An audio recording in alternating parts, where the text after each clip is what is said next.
My name is Robert Forster, and I'm still trying to make sense of what happened at Devil's Gulch Campground back in 1957. Sometimes I wonder if I should even tell this story, but people need to know the truth. I was 32 then, working as an anthropologist at Nevada State University, young and eager to make my mark in the field. That summer, I took 3 of my brightest students, Mike, Sarah, and Tom, on what was supposed to be a simple research trip. We were going to study some ancient Native American petroglyphs in a remote desert canyon. The university had given us this old yellow school bus that we'd converted into a pretty comfortable RV. We had our beds, a small kitchen, and all our research equipment set up inside. It wasn't fancy, but it felt like home. The drive to Devil's Gulch took about 6 hours from the university. I remember how excited everyone was during the journey. Mike kept cracking jokes from the back. Sarah was busy taking pictures of the desert landscape, and Tom had his nose buried in research papers. None of us had any idea what we were driving into. I still see their faces clearly. Mike with his messy brown hair and those round glasses that kept sliding down his nose, Sarah with her bright red hair always tied in a ponytail, and Tom, tall and quiet, always carrying that old leather notebook his grandfather had given him.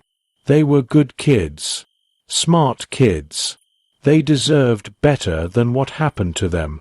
The canyon looked beautiful when we first arrived. The red rocks glowed in the sunset, and the desert air was crisp and clean. We parked our bus near a small clearing, surrounded by towering canyon walls covered in ancient drawings. The petroglyphs we came to study were everywhere, on the rocks, in small caves, even on some fallen boulders. They seemed to tell stories, but back then, we didn't understand what they were trying to warn us about. That first evening, as we sat around our small campfire eating canned beans and sharing stories, everything felt perfect. The stars were incredibly bright, and the only sounds were the crackling of our fire and the distant cry of a coyote. If only I had known that this peaceful moment would be our last normal night together. The trouble started on our second day. I woke up early, like I always did, to check our research site before the students got up. That's when I saw them, footprints in the sand that made my blood run cold. They started as human prints, normal-sized, but then they changed. Right there in the same track, they turned into something else, sometimes looking like a coyote's paw, sometimes like a bird's talons. I'd studied animal tracks all my life, but I'd never seen anything like this. I tried to tell myself there must be a logical explanation. Maybe different animals had walked over each other's tracks. But deep down, I knew that wasn't it. The prints were fresh, made in the night, and they led right up to our bus before disappearing. When the students woke up, I didn't tell them about the tracks. Instead, we started our work photographing and sketching the petroglyphs. Around noon, the weather changed. Now, I'd seen plenty of dust storms in the desert, but this was different. The sky went from clear blue to dirty brown in minutes. The wind picked up, but it wasn't normal wind. It carried whispers with it. At first, I thought I was hearing things, but then Sarah grabbed my arm. "Dr. Forster," she whispered, her face pale. "Do you hear that? It sounds like voices." We all heard them, words in a language none of us knew, carried on the wind. They seemed to be coming from everywhere and nowhere at once. Tom started recording the sounds on our tape recorder, but every time we played it back, all we heard was static. That evening, an old rancher named Bill showed up at our camp. His face was weathered like old leather, and his eyes had this worried look that made my stomach twist. He said he'd seen our bus from his property a few miles away and felt he needed to warn us. "You folks need to pack up and leave," he said, warming his hands by our fire. "This place, it ain't natural. The natives avoided it for centuries. There's something here, something that wears other people's skin like we wear clothes."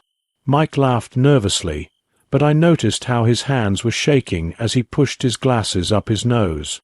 Sarah moved closer to the fire, and Tom just kept writing in his notebook, but I could see how hard he was pressing the pencil into the paper.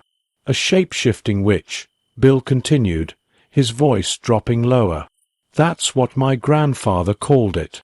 But there's worse things than that up in these canyons. When the storms come with the voices, that's when they hunt. I wanted to dismiss him as a superstitious old man, but those footprints I'd seen that morning kept nagging at my mind. Before he left, Bill pointed to some of the petroglyphs we'd been studying. Those ain't art, he said. They're warnings. You best heed them while you still can. None of us slept well that night. The wind kept howling outside our bus, and now and then we'd hear something that sounded like scratching against the metal walls. I told everyone it was just tree branches, but we all knew there weren't any trees nearby. Little did I know, this was just the beginning of our nightmare at Devil's Gulch. The next morning, Tom was missing.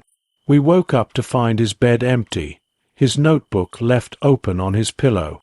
My heart started racing as we searched around the campsite, calling his name. The strange thing was, there were no footprints showing that he'd walked away. It was like he'd just vanished into thin air.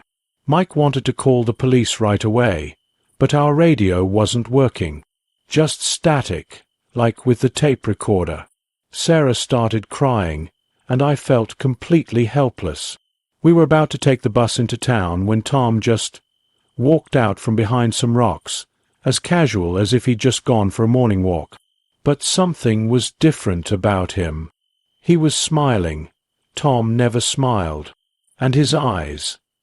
They looked darker somehow, emptier. When Sarah ran to hug him, he just stood there, stiff as a board. "Where were you?" I asked him. "We were worried sick." "Just went for a walk," he said, but his voice sounded odd, like he was trying to remember how to speak. "Wanted to see the sunrise." That afternoon, while looking through our research materials, I found something that made my skin crawl. Hidden in a crack in the canyon wall was an old, water-damaged journal. It belonged to Dr. James Miller, who had led another research team here in 1943. The last entry made my hands shake. They're not alone. There are more of them. They take us one by one, wear us like clothes. The storms are their hunting grounds. If you're reading this, run. I wanted to show the journal to the others, but Tom had been acting stranger by the hour. He'd stand perfectly still, staring at the canyon walls for hours. When he thought no one was looking, his head would twist at impossible angles. And the way he watched us while we slept. The weather got worse. Dark clouds rolled in, but they weren't rain clouds. They were filled with sand and that awful whispering. The wind grew so strong it rocked our bus back and forth. Our compass started spinning in circles, and all our electronic equipment died. Mike tried to start the bus, but the engine wouldn't turn over. We were trapped. "We need to leave," Sarah begged, her voice shaking. "Something's very wrong here." But Tom just stood there, smiling that empty smile, and said, "Why would we want to leave? They're about to arrive." The way he said, they made my blood run cold. That night was when everything fell apart. The sandstorm had grown so strong we couldn't see more than a few feet outside the bus windows. The whispers in the wind had turned into screams. Sarah was huddled in the corner, covering her ears, while Mike tried desperately to fix our radio. Then Tom started laughing. It wasn't his laugh. It was a horrible sound, like several voices laughing at once. When he turned to face us, his skin seemed to ripple, like something underneath was trying to get out. "You should have listened to the old man," he said, but it wasn't Tom's voice anymore. The pictures on the walls weren't art. They were a trap, a calling card, and you walked right in. Before I could move, Tom, or whatever was wearing Tom's body, grabbed Mike by the throat. I tried to help, but the thing was incredibly strong. Sarah screamed and ran for the bus door. That was when we saw them through the swirling sand, dark shapes moving outside, some walking on two legs, others crawling on all fours, all of them changing form as they moved. "Sarah, don't!" I yelled, but it was too late. The moment she opened the door, the wind threw her back. The shapes rushed in, bringing the howling sand with them. In the chaos, I heard Mike scream. When I looked over, he was lying on the floor, not moving. Sarah was crying, backing away from Tom, who was now walking toward her in a way that no human should be able to move. I grabbed our emergency flashlight and shined it at the petroglyphs on the canyon wall through the bus window. Finally, I understood what they meant. They weren't just drawings. They were a story, a warning about these creatures.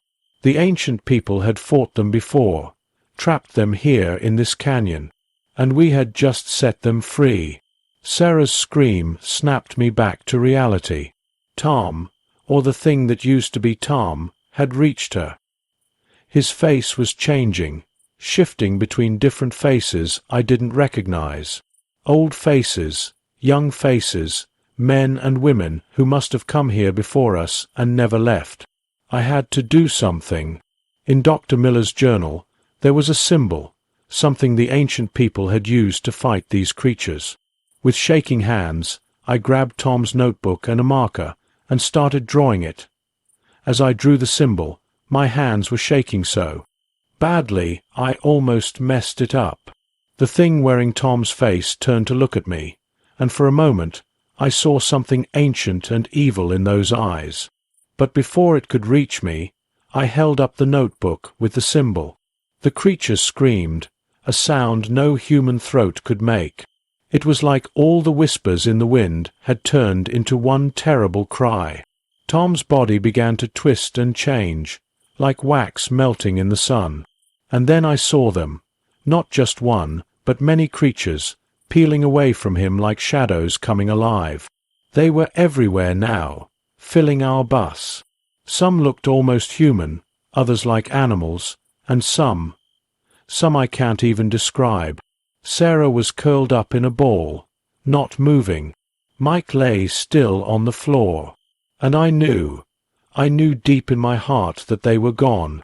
The symbol seemed to hurt the creatures. They backed away from it, hissing and changing shape faster and faster. But there were so many of them. The storm outside got even worse, sand beating against the bus like bullets. The windows started to crack. I heard the old rancher's voice in my head. When the storms come with the voices, that's when they hunt. This wasn't just a storm. It was their hunting ground, their weapon. They had been doing this for centuries, trapping people here, taking their shapes, adding them to their collection. Something grabbed my ankle. I looked down to see a hand coming right up through the bus floor, but it wasn't a normal hand. It kept changing, becoming a paw, then a claw, then something else. I kicked it away and ran for the door, still holding up the symbol. The wind hit me like a wall when I got outside. Sand went into my eyes, my mouth, everywhere. I could barely see, but I kept running. Behind me I heard them coming, the sound of many feet, many shapes, all changing, all chasing. I ran until I couldn't run any more. When I finally collapsed, I was alone in the desert. The storm was gone. The sun was rising. But I could still hear the whispers. They never found the bus, or Sarah, or Mike, or what was left of Tom. When I tried to lead the search party back to Devil's Gulch, the canyon looked different. The petroglyphs were gone. It was like that place had never existed. Sometimes, late at night, I see faces in my mirror that aren't mine. I hear whispers in the wind that sound like my dead students. And I wonder, did I really escape? Or did they let me go, so I could tell this story, lure more people to their hunting ground? Because that's the thing about skinwalkers. They don't just want your body. They want your story. They want your fear. And now, they have mine. They put me in a hospital for a while after that. The doctors called it a mental breakdown, said I was suffering from heat stroke and hallucinations. But I know what I saw. I know what happened to my students. I never went back to teaching. How could I? Every time I looked at my new students, I'd wonder if they were really themselves, or if something else was wearing their faces. I moved to a small house by the ocean, as far from the desert as I could get. But even here, I can't escape what happened. Last week, I got a letter. No return address, just a piece of paper with Tom's handwriting. But Tom is dead. I saw what happened to him. The letter only had 4 words. We're still waiting here. Yesterday, I saw a news article about another research team heading to that same area of Nevada. They're going to study some newly discovered petroglyphs. My hands are shaking as I write this warning, hoping someone will read it in time. If you're ever driving through Nevada, and you see a canyon that looks just a little too perfect, hear whispers in the wind that sound just a little too human, or meet people whose smiles don't quite reach their eyes, don't stop. Don't take pictures. Just drive. Because the skinwalkers are patient. They've been waiting for centuries in that canyon, and they're always hungry for new shapes to wear, new stories to tell, new lives to steal. I'm 98 years old now, living my last days in this house by the ocean. But sometimes, when the wind blows just right, I still hear those whispers. And in my dreams, I'm back in that canyon, watching my students change into something else, something that should never exist in our world. This is my story, my warning, my truth. What you choose to believe is up to you. But remember, if you ever find yourself near Devil's Gulch Campground and the wind starts to whisper your name, run. Run as fast as you can, because they're still there, still waiting, still hunting, and they never, ever forget a face.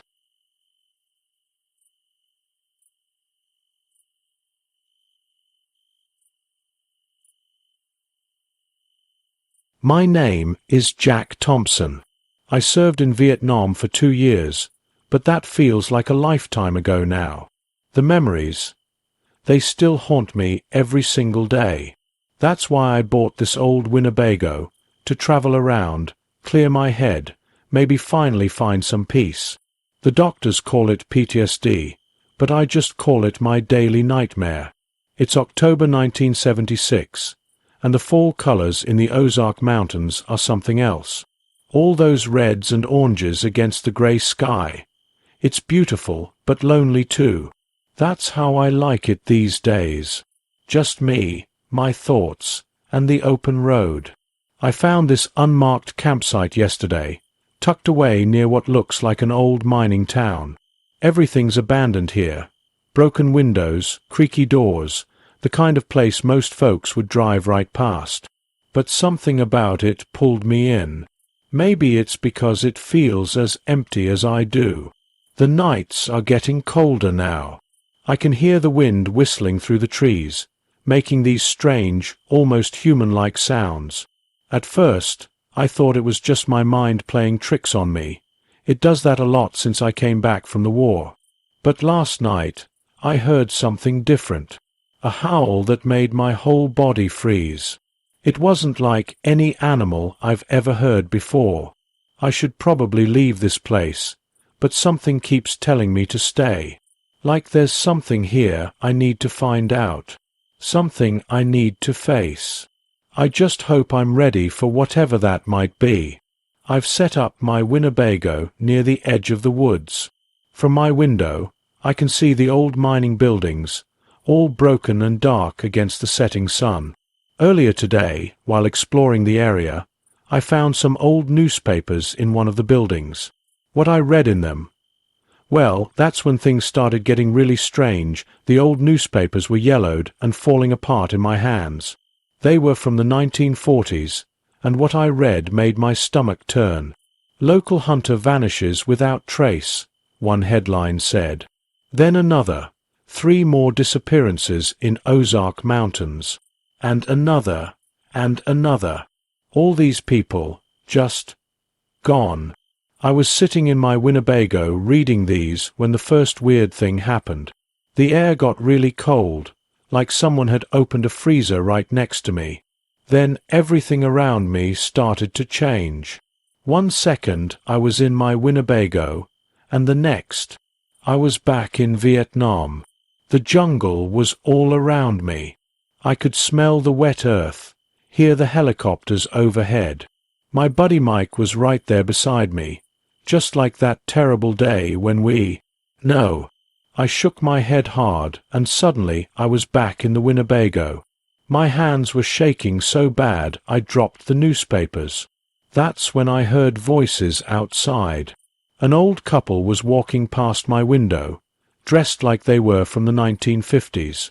The woman was wearing one of those poodle skirts, and the man had on a neat bow tie. They waved at me, looking friendly enough, so I went outside to talk to them. "Beautiful evening for camping," the old man said, but something felt off. His voice sounded distant, like it was coming from underwater. I blinked, and in that split second they were gone. Just gone. All that was left were their clothes, lying on the ground like they'd just stepped right out of them. I ran back inside my Winnebago and locked the door. My heart was pounding so hard I could hear it in my ears. That's when I heard it again, that howl. But this time, it was closer, and this time, it sounded like it was calling my name. Through my window, I saw something moving in the woods. It looked like Mike, my buddy from Vietnam. But Mike died in my arms 10 years ago. He was standing there, waving at me to come outside. "Jack, come on, man. We need your help." It was Mike's voice, exactly how I remembered it. But there was something wrong with the way he moved, like a puppet on strings. I knew I shouldn't go out there. But how could I stay inside when Mike was calling for me? Even if it wasn't really him, I had to know what was going on. I grabbed my flashlight, took a deep breath, and opened the door.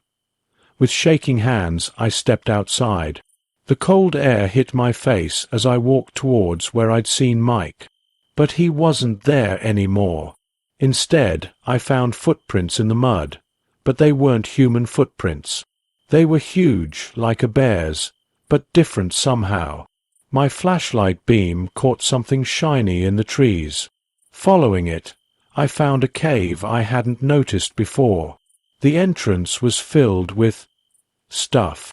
Backpacks, watches, old cameras, clothes, things from different times, different decades. My heart nearly stopped when I realized what I was looking at. These belonged to all those missing people from the newspapers. Then I heard voices behind me, the teenagers I'd seen setting up their tent earlier that day. They were running, screaming. I turned my flashlight toward their voices and saw something that still gives me nightmares. It was big, bigger than any animal I'd ever seen. At first, it looked like a wolf, then like a bear, then like something I can't even describe. But its eyes. They were glowing red, and they were fixed right on those kids. "Run!" I shouted, but it was too late. The thing moved so fast, like a shadow in the night. I heard terrible screams, then silence. Complete silence. I started running back to my Winnebago, but the world around me kept changing.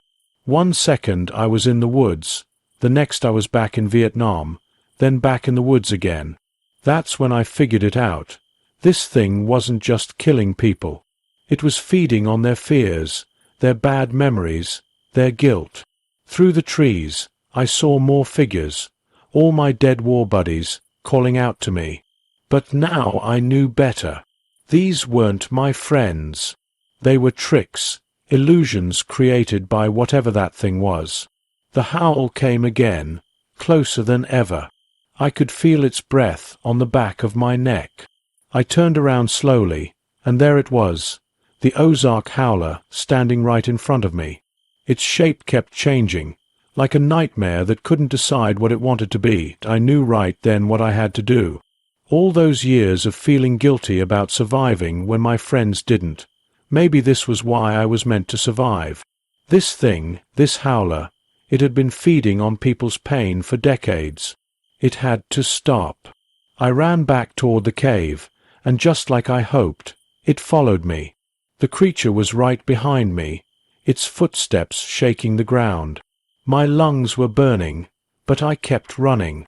Inside the cave, I could see all those belongings of its victims, years and years of stolen lives. "Come on, you monster!" I shouted, going deeper into the cave. The howler was changing shapes faster now. 1 second it looked like Mike, then like the old couple, then like something straight out of my worst nightmares. But I kept going. Deep in the cave, I found what I was looking for, old mining dynamite, still sitting there after all these years. My hands were trembling as I grabbed it. The howler was almost on me now. I could smell its breath, like old graves and rotting leaves. I struck a match and lit the dynamite. "This ends now," I whispered. The howler lunged at me just as I threw the dynamite at the cave ceiling. The explosion was deafening.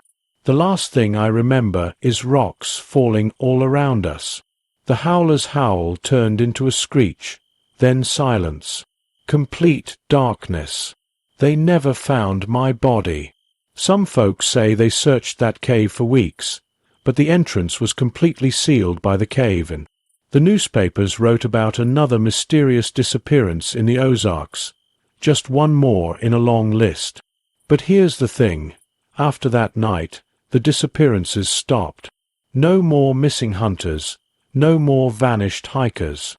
The howler hasn't been seen since. Sometimes, on cold autumn nights, people camping in those mountains say they hear strange sounds. Not quite a howl, not quite a human voice. But it's distant now, like it's trapped somewhere deep underground. And that's where it'll stay, along with all its victims' belongings. And me. I did what I had to do. Finally, after all these years, I found my peace. Sometimes the only way to face your demons is to bury them, even if you have to bury yourself with them.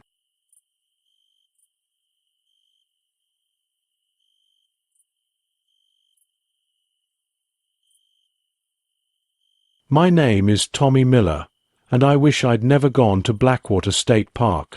Even now, 10 years later, I still wake up screaming when I think about what happened to my family that Labor Day weekend. But I need to tell this story. Maybe then, someone will believe me. I was 13 that summer, and so was my twin brother Billy. We were super excited because Dad had just bought this shiny new Airstream trailer.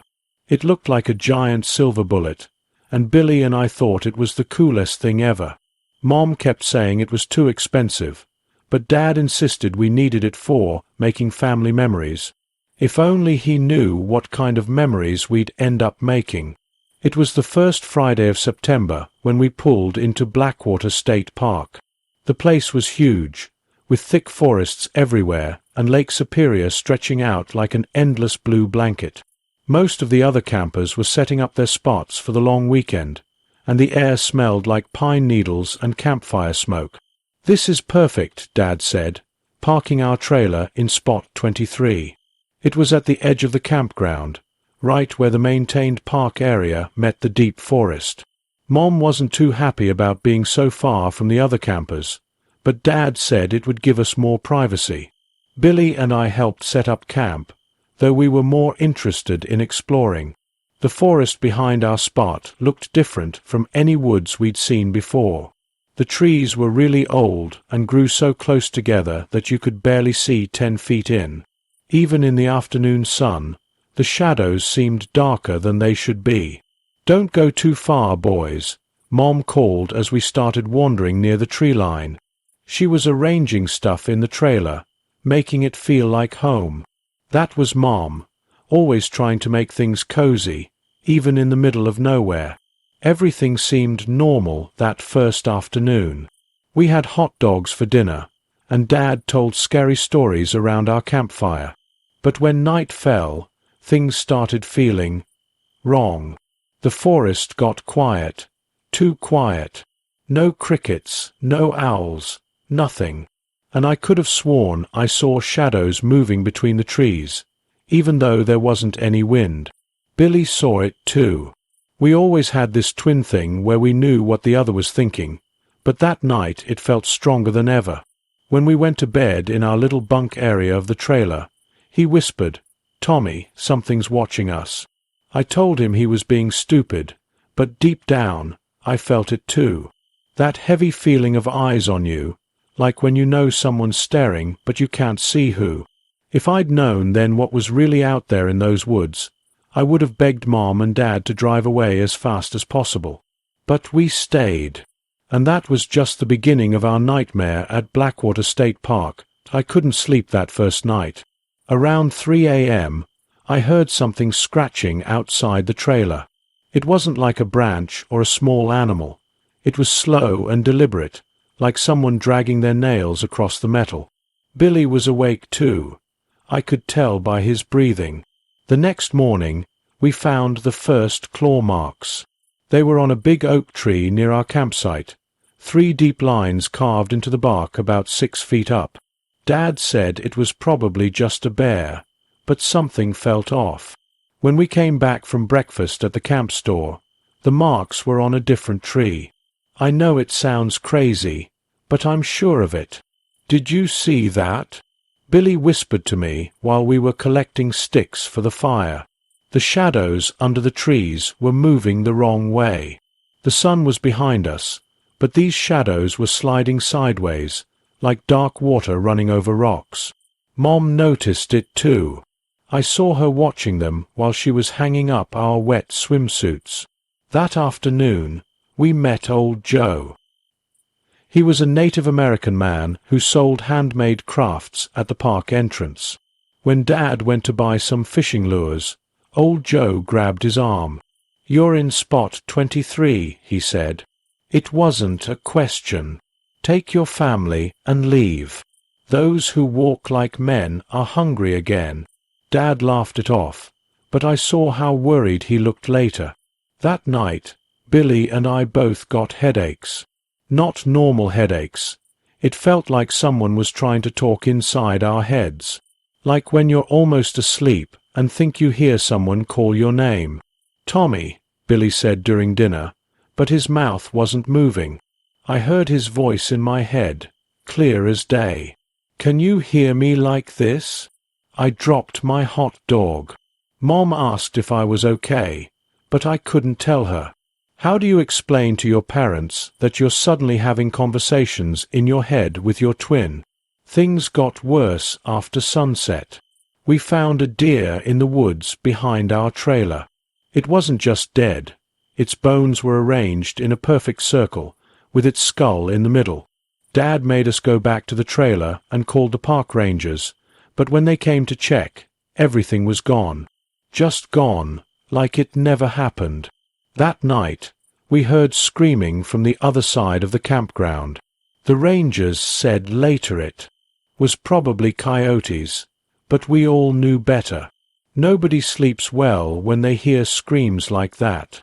I wanted to tell Mom and Dad about the voices in our heads, about how they were getting stronger, about how they were starting to show us things, horrible things. But every time we tried to speak about it, our throats would close up, like something was stopping us.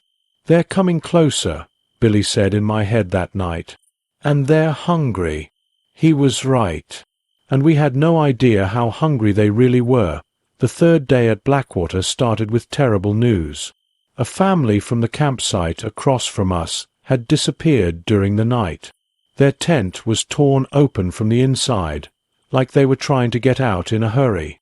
The rangers found their shoes still inside. Who runs into the forest without shoes? The voices in our heads were getting louder now. Billy and I could barely focus on anything else.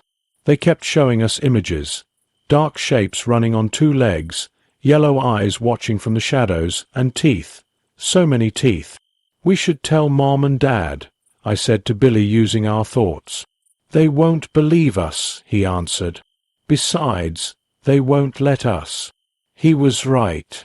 Every time we tried to warn our parents, our throats would get tight and our heads would hurt so bad we'd nearly pass out. That afternoon, Dad went to get more firewood.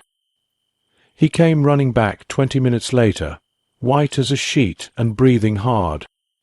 He locked all the trailer doors and closed every window.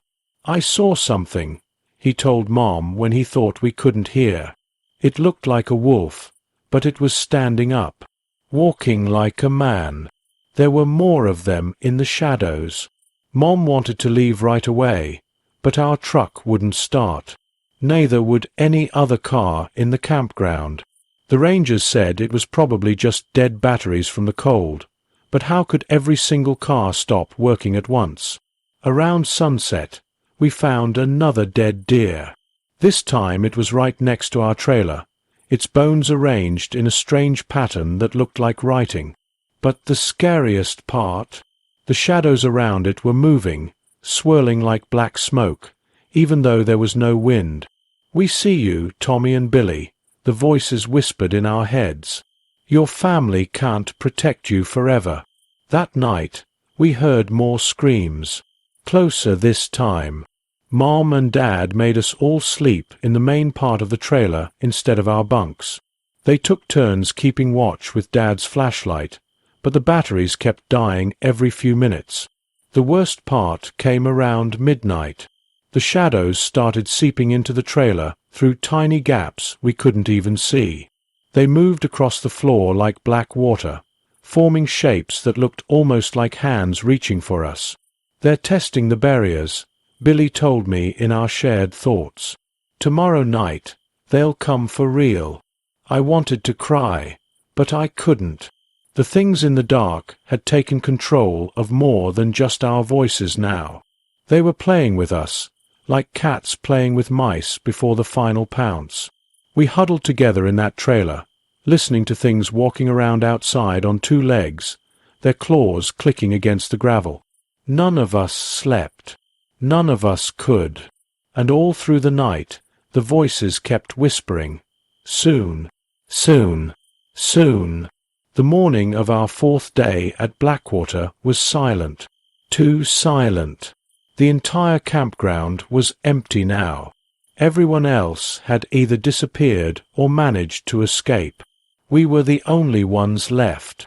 Mom was trying to call for help on her phone, but there was no signal. Dad's phone was dead too. Even our emergency radio only played static with weird howls in the background. Around noon, we found what happened to the missing campers. I wish I hadn't seen it, but the voices in our heads forced us to look.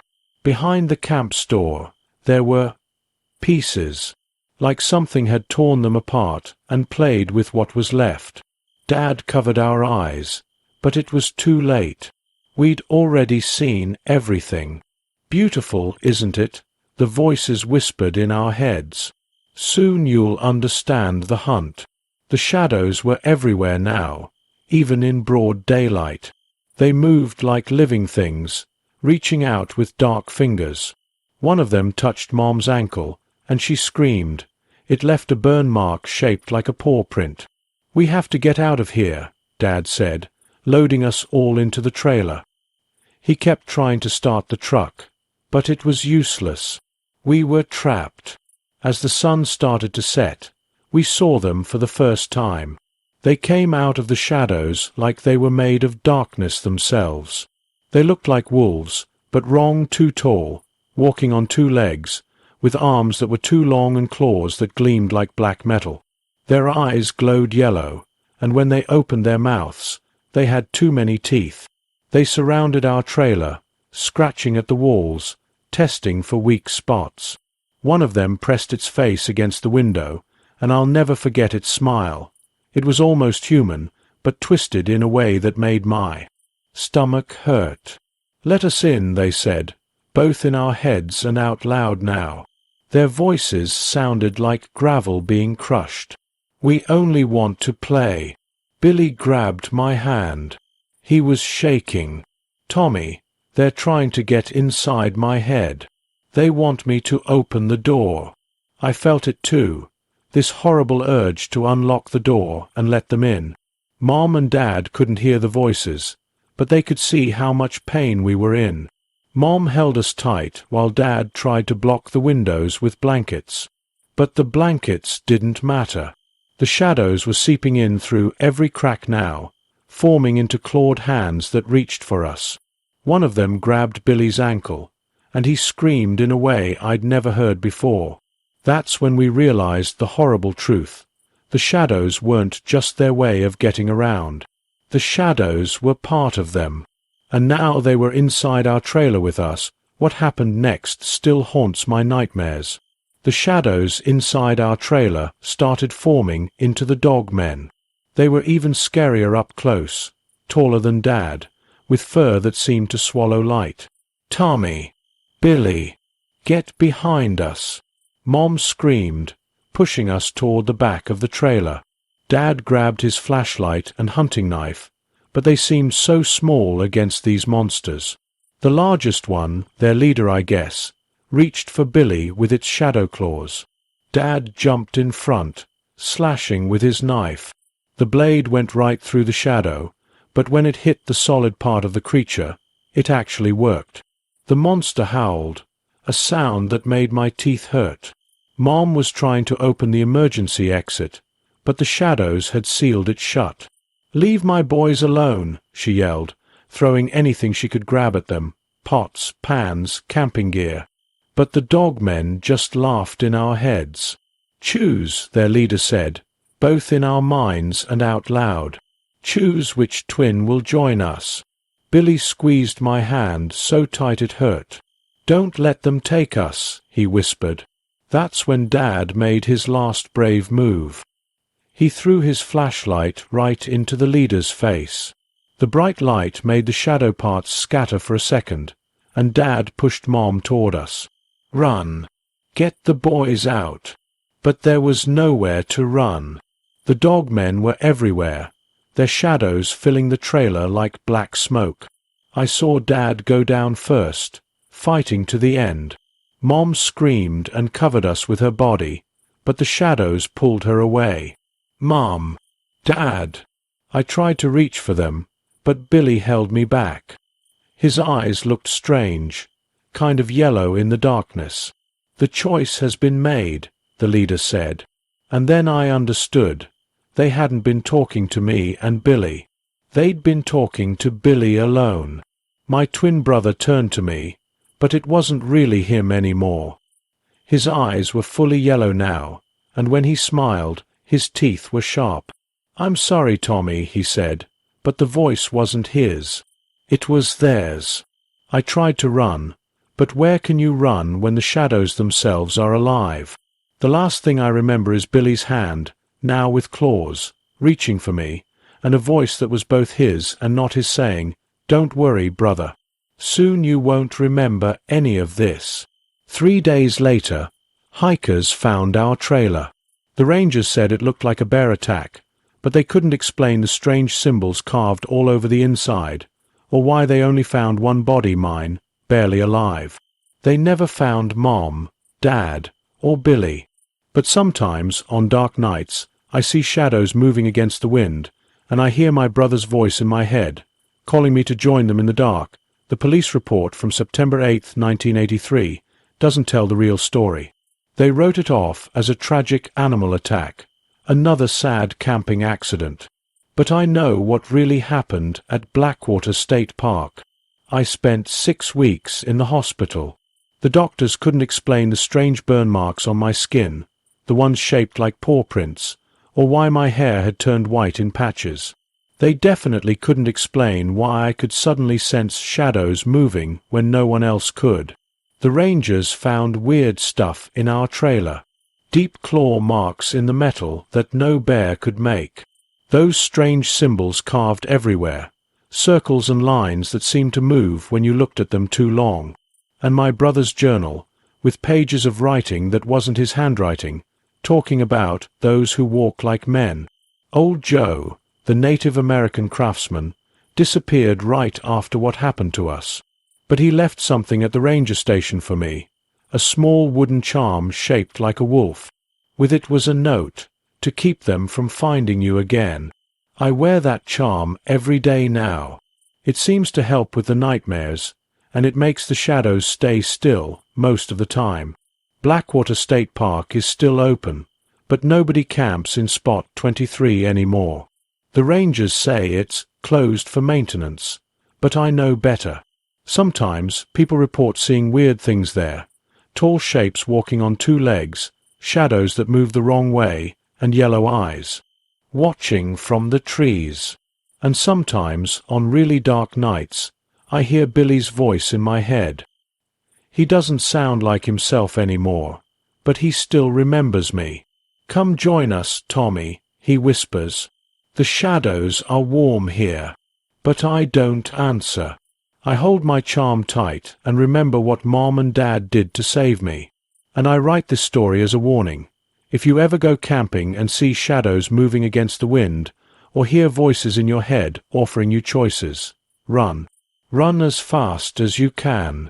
Because the dogmen are still out there, walking like men in the dark places of the world. And they're always hungry for new family members.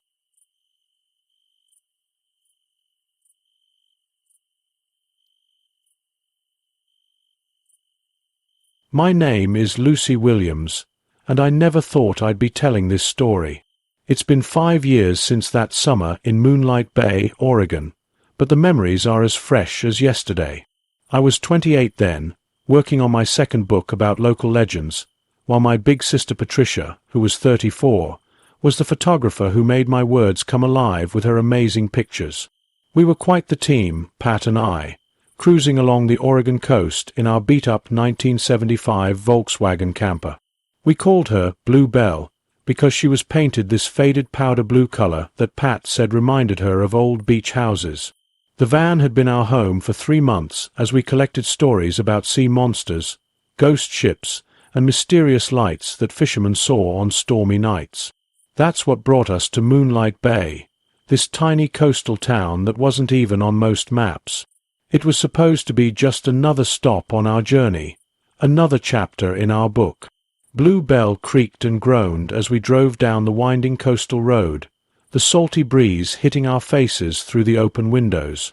Pat was humming her favorite Beatles song while fiddling with her old camera, and I was scribbling notes in my worn leather journal. "Look at that lighthouse," Pat said, pointing to the tall white structure standing like a lonely guardian on the cliff. "It's perfect for the book cover." I remember how the late afternoon sun made the lighthouse glow orange, and something about it gave me goose bumps.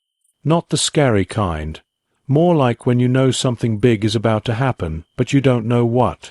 We parked Blue Belle at the local campground, right where the forest met the beach. It was a beautiful spot, but something felt off. The air was too cold for July, and the seagulls were unusually quiet. Pat noticed it too. She always noticed everything through her photographer's eyes. "Luce," she said that first evening as we sat around our little campfire, "doesn't it feel like the bay is watching us?" I laughed it off then. Pat always had a dramatic way of saying things. But now, looking back, I wish I had paid more attention to her words. Because that was the beginning of a story that would change both our lives forever, though only one of us would live to tell it. That night, as I curled up in my sleeping bag in Blue Belle, listening to the waves crash against the shore and Pat's soft breathing from the bunk above, I had no idea that the legends we came to write about were about to become our reality. And the old lighthouse, standing silent watch over Moonlight Bay, held secrets darker than either of us could have imagined. Little did we know, those frozen fish we'd find on the beach tomorrow morning would be our first clue that something wasn't right in Moonlight Bay.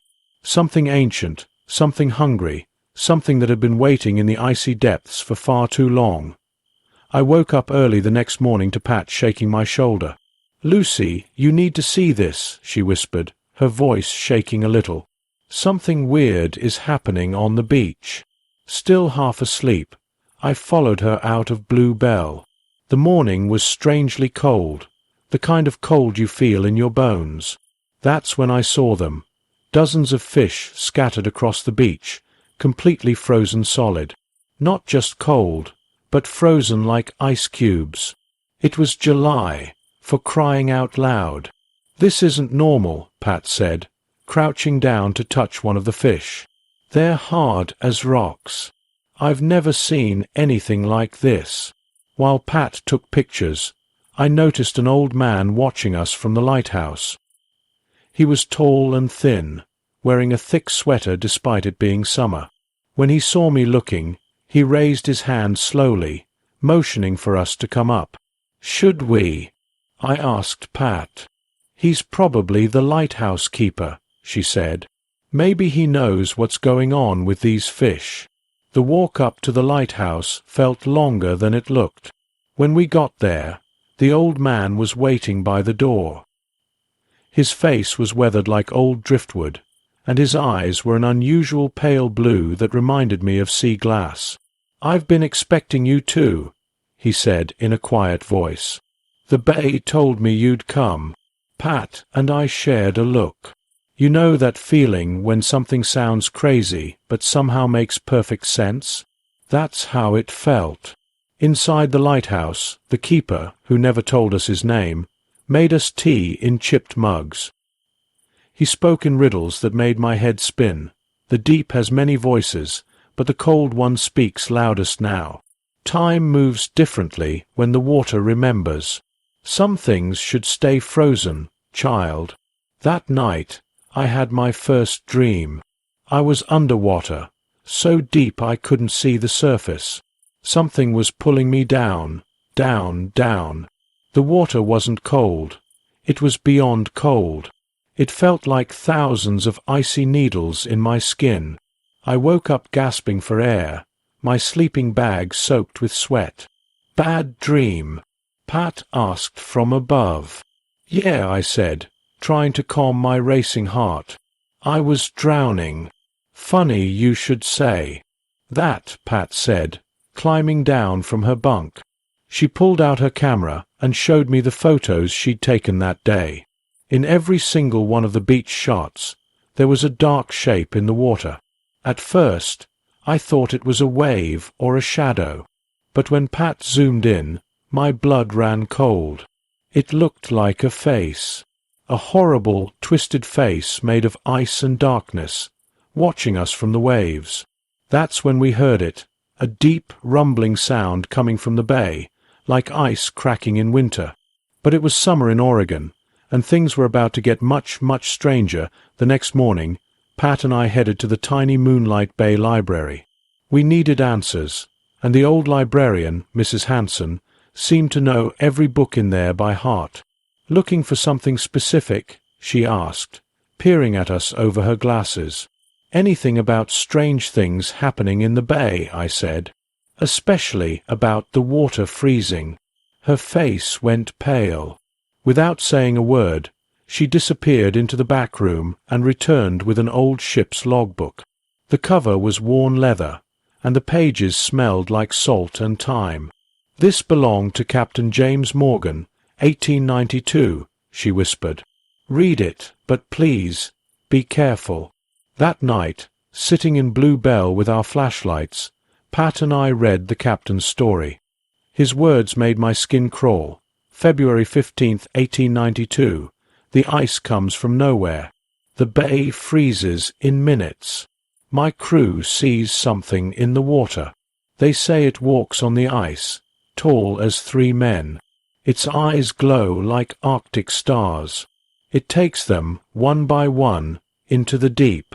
Their screams freeze in their throats. "Lucy," Pat said, closing the book, "remember what the lighthouse keeper said about the cold one?" Before I could answer, my head started spinning. That night, the dream came again. This time I saw faces in the water, dozens of them, frozen in terror, reaching out to me. I heard their voices. "Join us. Join us in the deep." The next day, things got worse. The local fishermen were scared. They said their fish finders showed something huge moving under their boats. The water temperature was dropping fast, way too cold for summer. Then old Joe, who ran the bait shop, told us something that made my heart stop. Every 30 years, he said, his hands shaking as he baited hooks, it wakes up, takes souls to stay alive. Last time was 62. Lost my brother to it. Pat spent hours taking pictures of the bay. In every shot, that face in the water got clearer. It wasn't just a shadow anymore. It was something ancient, something hungry. The lighthouse keeper watched us from his tower. When we tried to talk to him again, he just shook his head and said, "The hunger grows. The ice spreads.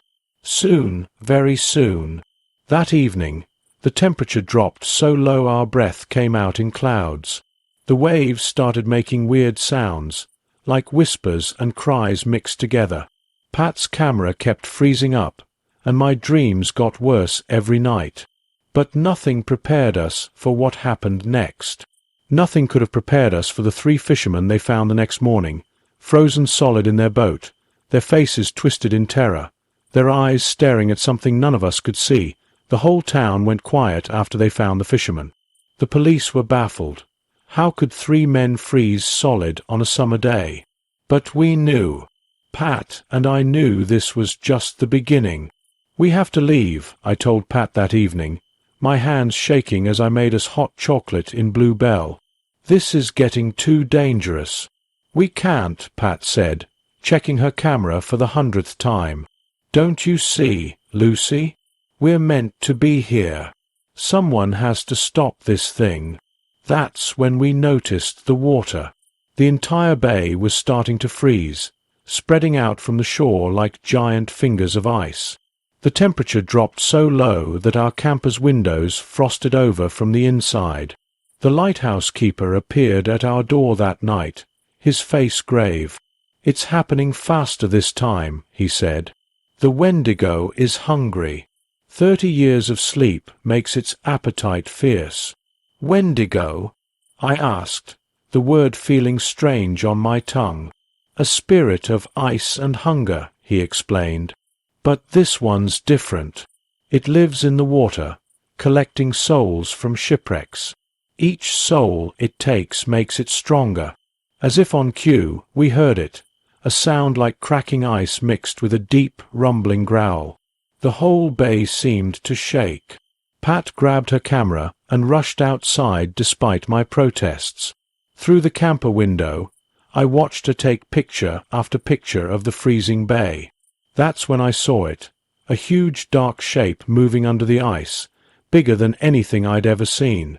"Pat, come back!" I screamed. But it was too late. The ice was spreading faster now, creating a bridge from the shore to the lighthouse. We were trapped. The town was cut off, and somewhere in the frozen water, something was watching us, waiting. That night, my dream was different. I saw all the souls the Wendigo had taken. Sailors, fishermen, children, all trapped in the ice, their faces pressed against their frozen prison. They were trying to tell me something, but their words came out as clouds of frost. When I woke up, Pat was sitting at our small table, looking through her photos. Her face was white. "Lucy," she whispered, turning her camera to show me. "Look." In every picture of the bay, those frozen faces were visible now, hundreds of them trapped in the ice. And above them all, a massive shape was taking form, a creature made of ice and darkness, with antlers that looked like frozen lightning and eyes that glowed like Arctic stars. The lighthouse keeper's warning echoed in my head. Some things should stay frozen. But it wasn't frozen anymore.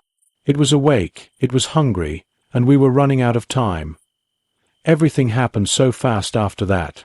The ice bridge had trapped us completely, a thick, glowing path that connected the shore to the lighthouse. The air was so cold it hurt to breathe. "We need to get to the lighthouse," Pat said suddenly. "It's the only safe place left." I knew she was right, but something felt wrong. As we stepped onto the ice bridge, our boots crunching with each step, I could see the faces beneath us, all those lost souls trapped in the frozen water, their eyes following our every move. Halfway across, we heard it, a sound like breaking glaciers mixed with 1,000 screaming voices. The ice beneath our feet started to crack. "Run!" Pat shouted, pushing me forward. That's when we saw it rise from the water. The Wendigo. It was enormous, its body made of dark ice and sea water. Its antlers scraped the clouds, and its eyes. God, its eyes were like looking into frozen hell. Pat pushed me again, harder this time. "Lucy, run to the lighthouse. Now! I'm not leaving you!" I screamed. "Yes, you are," she said quietly. Then she did something I'll never forget. She raised her camera and took one last picture. The flash seemed to anger the Wendigo. It roared, a sound that made the whole world shake. "Hey!" Pat yelled at the creature. "You want souls? Come and get one." She ran in the opposite direction, away from me, away from safety. The Wendigo followed her, drawn to her bravery, her life force. "Pat, no!" But my scream froze in my throat. I watched, helpless, as my sister faced the monster. She held up her camera one last time, took one final shot, and threw the camera toward me. As it slid across the ice, Pat looked at me and smiled. Then the Wendigo reached for her. But something strange happened. As it touched her, Pat started to glow. All those souls trapped in the ice began to shine too. She wasn't just sacrificing herself, she was setting them free. The Wendigo screamed, a sound of rage and confusion. Pat's light spread through the ice, cracking it, freeing the trapped souls one by one. The monster tried to hold on to them, but they slipped through its frozen fingers like water. The last thing I saw was Pat, still glowing, as the ice beneath her broke and the dark water swallowed them both. When I woke up, I was in the lighthouse.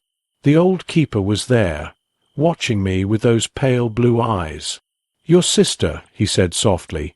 "She did what none of us could do in over 100 years. She broke the cycle." I ran to the window. The bay was normal again.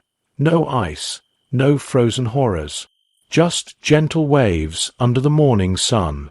But everything had changed. Pat's camera had survived. When I checked the photos, my hands trembling, I saw her final shot. The Wendigo dissolving into light, surrounded by the freed souls rising like stars from the water. And in the middle of it all was Pat, her face peaceful, almost happy. The lighthouse keeper touched my shoulder. "It's time," he said. "I've watched this bay for 30 years. Now it's your turn." That's when I understood. The lighthouse wasn't just a building. It was a guardian post. Someone needed to watch, to warn others, to remember. "Those who face the darkness must become the light," he said, handing me his ring of lighthouse keys. Then he walked out the door and simply faded away like morning mist. That was 5 years ago. I'm the lighthouse keeper now. Bluebell is parked outside, and Pat's camera sits on my desk. Sometimes, on quiet nights, I see strange lights in the bay, but they're different now, warm and gentle, like stars floating on the water. I like to think it's Pat, still watching over things in her own way. Every now and then, travelers come asking about the legends of Moonlight Bay. I tell them some stories, but not all. Some truths are better kept between the lighthouse and the sea. The Wendigo is gone, but the bay still holds its secrets. And on clear nights, when the moon is full, I sometimes see faces in the waves, not trapped anymore, but free, smiling, at peace.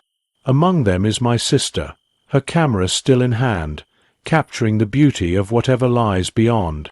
I miss her every day, but I know she's not really gone.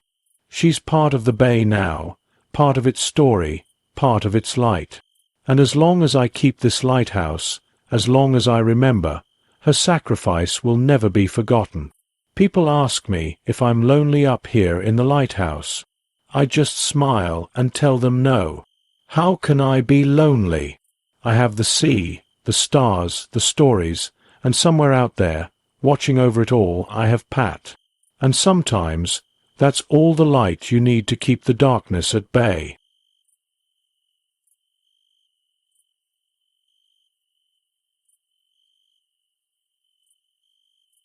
My name is Diana Henderson, and I need to tell you about what happened to my family in the summer of 1969. I was 16 then, and some nights I still wake up in cold sweat thinking about those days in the Pine Barrens. It was supposed to be just another family vacation.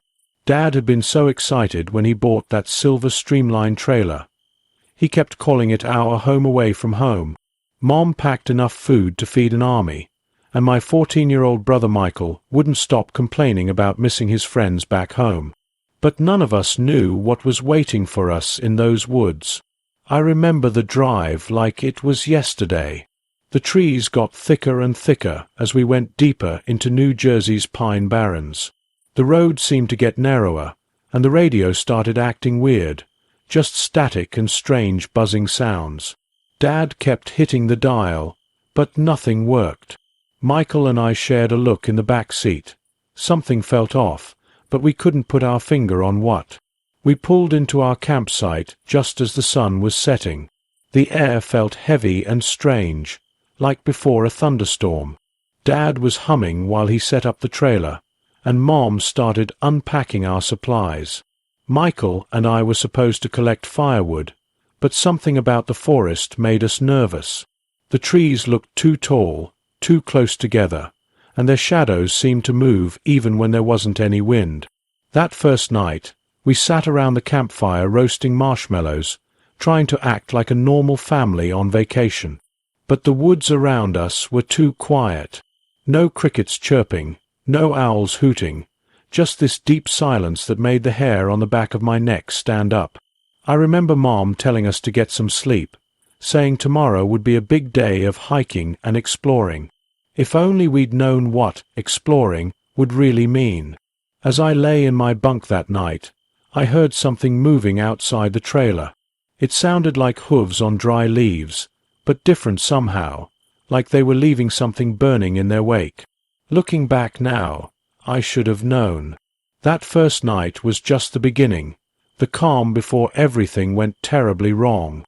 Those woods held secrets darker than any of us could have imagined, and that summer would change our lives forever. All the warning signs were there from the start. The dead silence, the static on the radio, that feeling in the pit of my stomach. But we were just a normal family looking for a nice vacation. How could we have known about the horrors that lived in the Pine Barrens? How could we have known about the Jersey Devil? I woke up early the next morning to Mom's scream. Not a terrified scream, but more of a shocked one. We all rushed outside in our pajamas, and that's when we saw them, weird footprints in the dirt around our trailer. They looked like horse hooves, but something was very wrong with them. The edges were black and smoky, like someone had taken a blowtorch to the ground. When Dad touched one, he quickly pulled his hand back. They were still hot. "We should ask around about this," Mom said, trying to sound calm, but I could hear the worry in her voice. There must be a reasonable explanation. Later that morning, we found a small diner called Pines Peak, about a mile from our campsite. The place looked old and worn out, with a flickering open sign in the window. Inside, there were only a few customers, all of them going quiet when we walked in. The owner was an old man named Joe, who kept wiping the same spot on the counter over and over while he talked to us. When Dad mentioned the burning footprints, Joe's hand stopped moving, and his face went pale. "Sit down, folks," he said quietly. "There's something you should know about these woods." He told us about the Jersey Devil, a creature that had haunted these woods for hundreds of years. According to Joe, it wasn't just some normal monster. This thing could start fires with its hooves and do things to machines and electronics. It gets in their heads somehow, he said. Makes them do things they shouldn't. While the adults talked, I noticed an old bookshelf in the corner. Something pulled me toward it, like a magnet. That's where I found the diary, a worn leather book stuffed between old magazines. When I opened it, the date on the first page read 1836. My hands were shaking as I read. It comes with the fires. First the patterns, then the lights. It takes the ones who follow the lights. Michael was reading over my shoulder. Cool, he whispered, but I felt sick to my stomach. On our way back to the campsite, we saw the first pattern, a perfect circle of small fires burning in the leaves. Dad tried saying it was probably just some kids messing around, but deep down, I think we all knew better. That night, none of us slept well. The radio in our trailer kept turning on by itself, playing static and weird whispers. And somewhere in the dark woods, I heard what sounded like hooves walking around our campsite. I pulled my blanket tight around me and tried to convince myself that Joe's story was just meant to scare tourists. But then I remembered those burning footprints and the diary's warning about the fires and lights. We should have left right then. We should have packed up and driven away as fast as we could. But we didn't know. We couldn't have known what was coming next. Things got worse the next day. We woke up to find more burning patterns in the woods. This time they were triangles and squares, like something was trying to send a message. The scary part wasn't just the patterns. It was how perfect they were, like they'd been drawn with a ruler. That afternoon, Michael saw the lights. We were eating lunch when he pointed through the trees. "Look," he said, jumping up from his sandwich. "Do you see them? Those blue floating lights." Mom tried to grab his arm, but Michael was already running toward them. "I'll be right back," he shouted. "I just want to see what they are." "Michael, stop!" Dad yelled, but my brother had already disappeared into the trees. We spent hours looking for him. Dad kept calling his name until his voice got hoarse. Mom was crying, and I felt like I couldn't breathe. The woods seemed different now. Darker, more alive somehow. The trees looked like they were closing in around us. That's when we met the hunters. There were 5 of them, all wearing orange vests and carrying rifles. They said they'd help us look for Michael, but something about them felt wrong. They kept exchanging weird looks, and I noticed they all had the same strange symbol tattooed on their wrists, like a twisted deer with wings. "We know these woods better than anyone," their leader said. His smile didn't reach his eyes. "We'll find your boy." As it got darker, we saw more lights in the distance. Dad wanted to follow them, but I remembered the diary's warning. It takes the ones who follow the lights. I grabbed his jacket and begged him not to go. Then the radios started going crazy. Not just our trailer radio, but the hunters' walkie-talkies too. They all turned on at once, blasting static and these horrible screeching sounds. One of the hunters started acting strange, his eyes rolling back in his head. He began speaking in a voice that wasn't his, deep and scratchy, like rocks grinding together. "The devil walks among us," he said, and then collapsed. Mom screamed when she saw his face. His eyes had turned completely black, and there were burn marks appearing on his skin, like something was cooking him from the inside. That's when we realized the hunters weren't really hunters at all. They were something much worse, a cult that had been living in these woods, waiting for the Jersey Devil to return. The sun was setting now, and somewhere in the darkness we could hear the sound of hooves getting closer and closer. Everything happened so fast after that. The cultists surrounded us, their friendly hunter act completely gone. Their leader pulled back his sleeve to show more tattoos, weird symbols that seemed to move in the firelight. "The devil needs vessels," he said, grinning. "Fresh bodies to inhabit. Your family was chosen. Dad tried to protect us." He grabbed a branch and told Mom and me to run back to the trailer, but the possessed hunter got up, moving like a puppet on strings. His black eyes fixed on us, and suddenly all our flashlights exploded at once, leaving us in darkness. That's when we saw it, the Jersey Devil. It wasn't like the pictures in books or movies. It was worse, much worse. It had a horse's head, but with eyes that glowed like hot coals. Its wings were huge and leathery, and everywhere its hooves touched, small fires sparked to life. But the scariest thing was what it could do to people. When it looked at you, you could feel it trying to get inside your head. 2 more cultists suddenly stiffened, their eyes turning black. They started walking like zombies, speaking in that same horrible voice. "Your son was first," they all said together. "He followed the lights. He's one of us now." Mom lost it when she heard that. She ran at them screaming, but Dad held her back. The fires were spreading now, making circles around us. The Jersey Devil raised its head and made a sound that was part scream, part laugh. I remembered the diary in my pocket. Flipping it open with shaking hands, I found a page I hadn't seen before. It showed a symbol, one that was supposed to protect against the devil's power. I quickly drew it in the dirt with a stick, just as more cultists started to change. The fires were getting bigger, forming a maze of burning paths in the woods. We could hear more voices joining in, all speaking together, all with that same deep, grinding sound. And somewhere in that chaos, I thought I heard Michael calling for help. Dad pushed Mom and me behind him as the possessed cultists came closer. "When I say run," he whispered, "you run as fast as you can. Don't look back." The Jersey Devil spread its wings, and all the fires flared up at once. The heat was unbearable. Mom was crying, Dad was praying, and I was holding the diary so tight my knuckles turned white. This wasn't just about surviving anymore. This was about something ancient and evil that had been waiting in these woods for who knows how long. And now it had my brother, and it wanted the rest of us too. "Run!" Dad yelled, and pushed us toward a gap in the fire.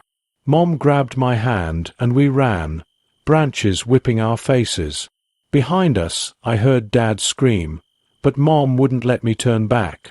The forest was burning everywhere now. Smoke filled my lungs and made my eyes water. Through the flames, I saw dark shapes moving. Cultists, the Jersey Devil, maybe both. Their voices blended together in that awful sound. Then I saw him, Michael. He was standing in a circle of fire, but he wasn't my brother anymore. His eyes were black like the others, and his skin had these weird markings all over it, like burned in tattoos. When he spoke, it was with that grinding voice. "Join us, Diana," he said, reaching out a hand that was covered in burn marks. "The devil wants us all to be together."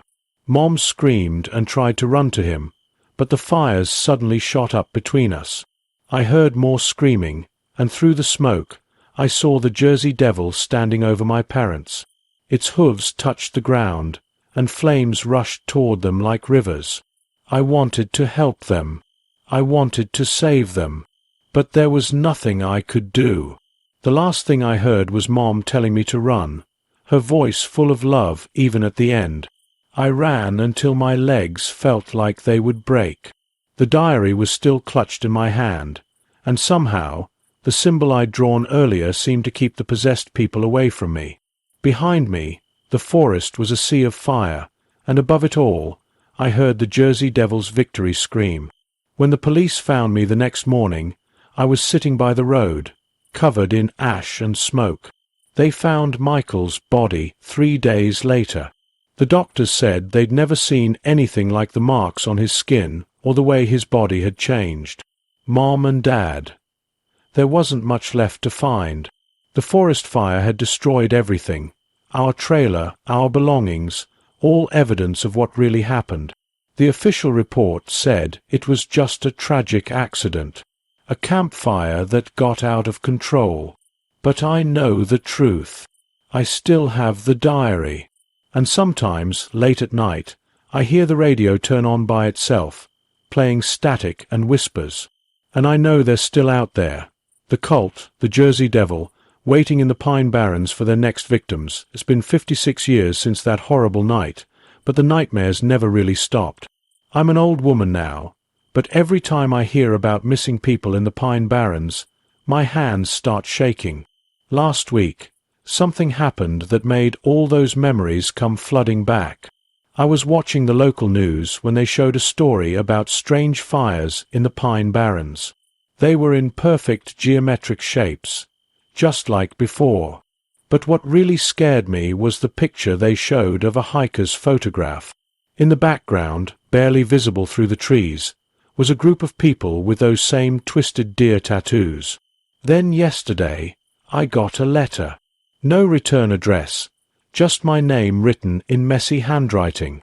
Inside was a single page torn from what looked like an old diary.